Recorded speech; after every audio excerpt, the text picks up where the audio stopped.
Hey, you guys.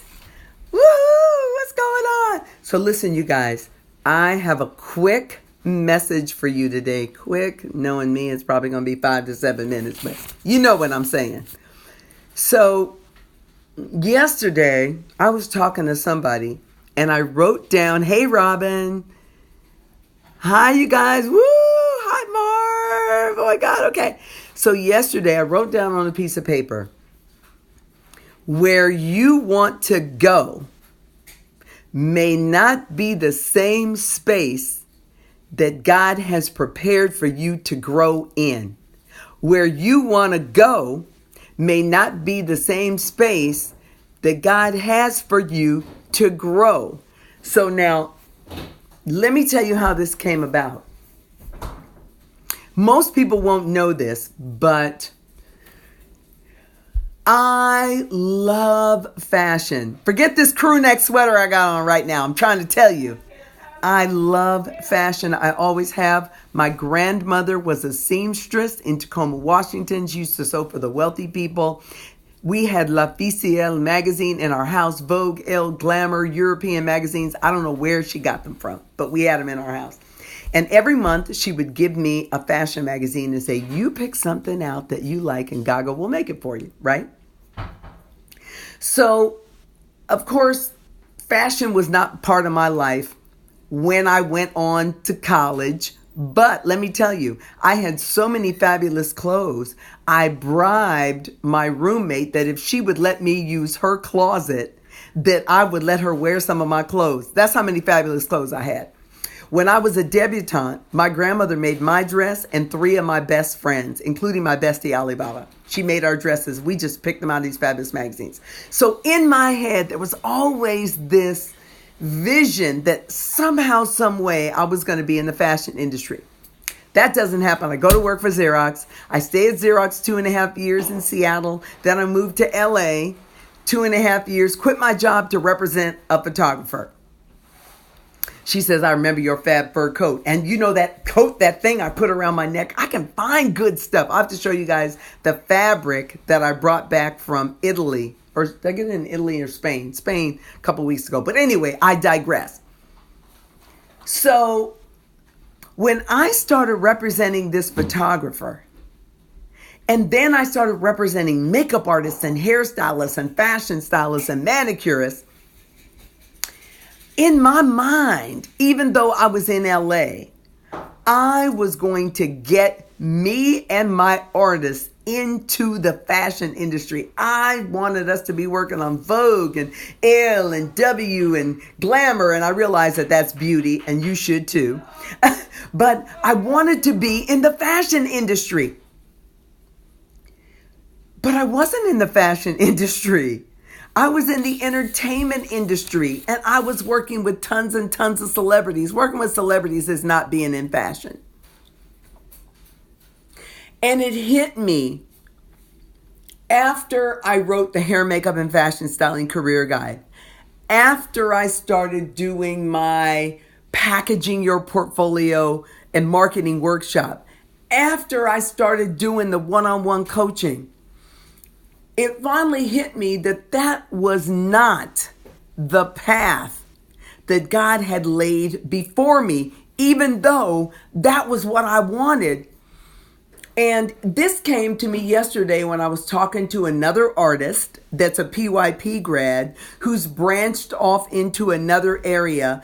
And she said, you know, I had to come to terms with the fact, because she felt the same way. She wanted to be in fashion. She said, I had to come to terms with the fact that I was not getting into that part of the industry. I was not the key artist. Yeah, I assisted a lot. And I had to finally look at my own life and see, what have I learned and what have I been given and what have I taken away from this experience as a makeup artist, mostly assisting, yes, having my own celebrity clients, but never really breaking into the fashion industry. And she's got a couple of really great celebrity clients. And so she's taken what she has and she's turning that into a way to help artists understand the art of assisting, which then they can then springboard from that into king their own jobs. So back to me. This is about me, okay? I realized because of my personality, because the crystal you guys get is the kinder, gentler crystal. The other one that owned the agency in LA had an ego this big, was married to a very important guy, went to all the parties, and that is a lot of times the kind of personality that is materialistic. I was certainly materialistic. I like all my nice things. That kind of personality, the ego, the materialism that gets into the fashion industry, which is a place, by the way, that you pretty much have to sell your soul. That kind of personality becomes even more of a monster. Becomes even more of a monster. I guarantee you, if I had gotten into the fashion industry in my 20s, there would never have been a hair, makeup, and fashion styling career guide, which has and continues to help thousands and thousands of makeup, hair, fashion stylists, and manicurists get a better handle on what they need to do to be successful in this business. That book would have never gotten written because I would have been too fabulous and too fly and too all over the place and too up my own butt to be writing books to help other people. And I would never have done the workshops. And what made me think about it is that Manifa Mortis said to me once a couple of years ago, she said, don't you ever stop to think that it's pretty amazing that you wrote that book and put it out in 1995 and it's 2015 and there's not a single thing in the marketplace that competes with that book? Get here with me. Come on now, get here with me. Because what that said to me was that the purpose, my purpose for being here was to serve others. I love fashion. I do. I still do. But that was not the place for me to be, because that was not the place that was prepared for me to grow, even though that was a place I wanted to go. Do you get it? The place I wanted to go was not the place that was being prepared for me to grow, because the place for me to grow was also a place where was being designed for me to serve others. All right, thank you, sir. Yes. I know that business would not have been good for me. I'll give you another example.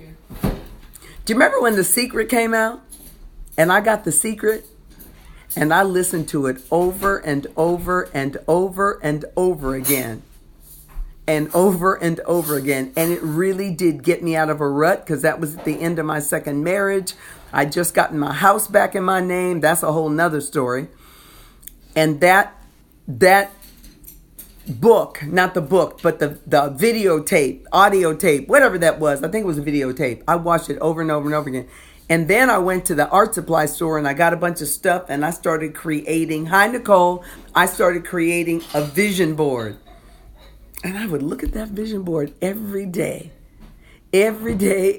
I'd look at that vision board. I'd sit and I'd meditate on that vision board. And then one day I looked at that vision board and I realized, do you know what was on that vision board?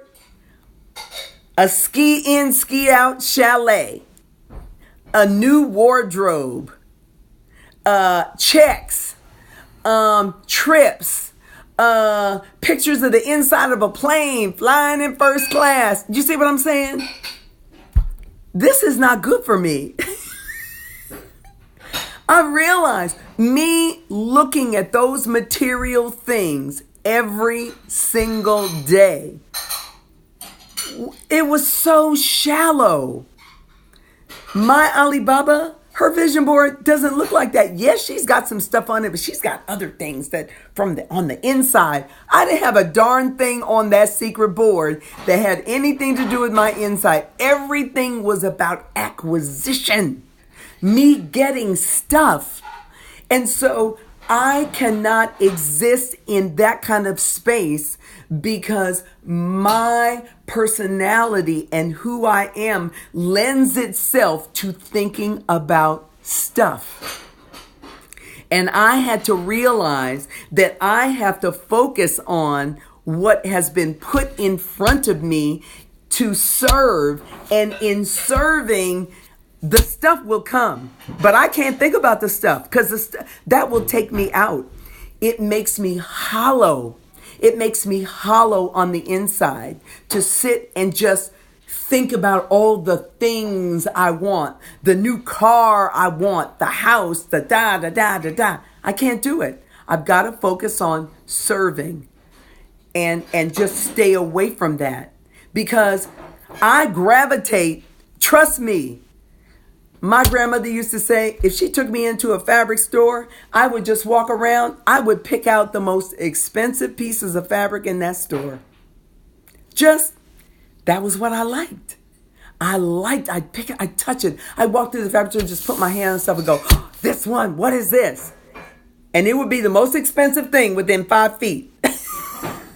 And as a matter of fact, when I went to Spain a couple of weeks ago, and I told Stewie I wanted to go to the fabric store. We go to the fabric store. They got sale signs everywhere. I'm looking at the fabric. I pick up one piece. Oh, that piece was in the wrong place. Everything around it was $8.99 a yard. The piece I picked up was $23.97 a yard. Okay? So I got that gene from my grandmother. So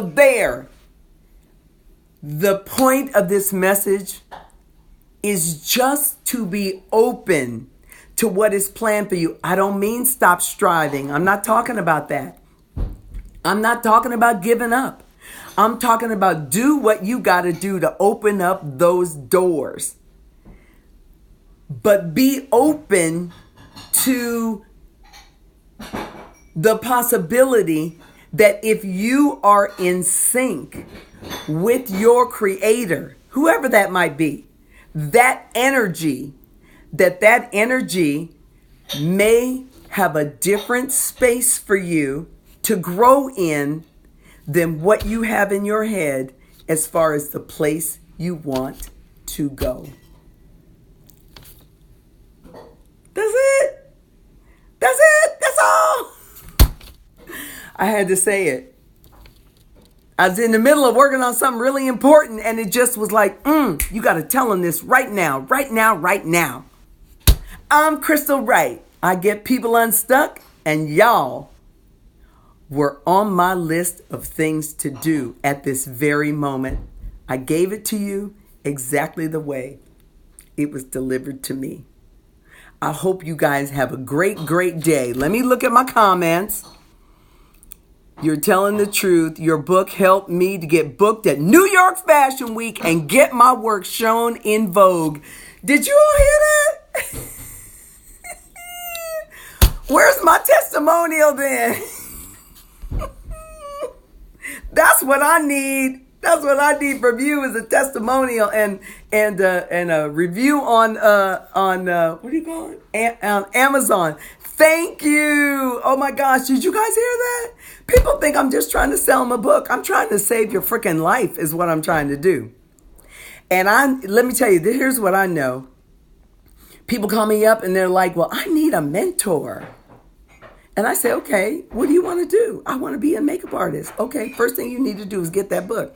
If you won't spend $49.95 on that book, you can forget me ever giving you any advice because you're not serious. And you don't want to make an investment in yourself. And somewhere along the line, You got it in your head that somebody should just give you all of that. That's not the way it works. Ask Kia. She spent $49.95 and look what she got. New York Fashion Week and Vogue. Ooh. Okay. All right, you guys. You do have love fashion. I do. I don't want you guys to think I don't see you. Monica, Robin, Kim Coffee, Kia, Marv. I see you guys. Tyves, Sayeta, people I don't even know. Hi to the people I'm just meeting. Hi, Nalise. We have our first call next week, don't we? Woohoo! Shalera, my baby, my PYP grad. Hi, Sumaya. Hi, everybody. Who else is here? Nicole Word. There's my baby, Nicole Word. Yes, doing her thing. Doing her thing. She got her revelation at PYP. Hey, Crystal, this is Alana. I'm no longer with Avalon. You and I need Tanja. I don't know what that is. Send me a direct message because I don't know what that. I think this must be a typo. Valentina. Hi, Valentina. Nice to meet you. You are speaking about what I'm going through again. You are the truth. You know, I try to be. Hello there. Okay, you guys. That's it for the day. I have work to do. I got stuff to do. Yes, I do. You know where to find me. CrystalWrightLive.com here. Or if you're a makeup artist, a hairstylist, a fashion stylist, a manicurist that is struggling to get to the next level in your career, go to Win Now Mentorship here on Instagram, or click on it in my bio. Go there, learn what it's all about. If you have questions, send me a direct message. I'm happy to answer it. I would love to help you with your career, but in order for me to do that, you have to invest too. Have a great day. Bye.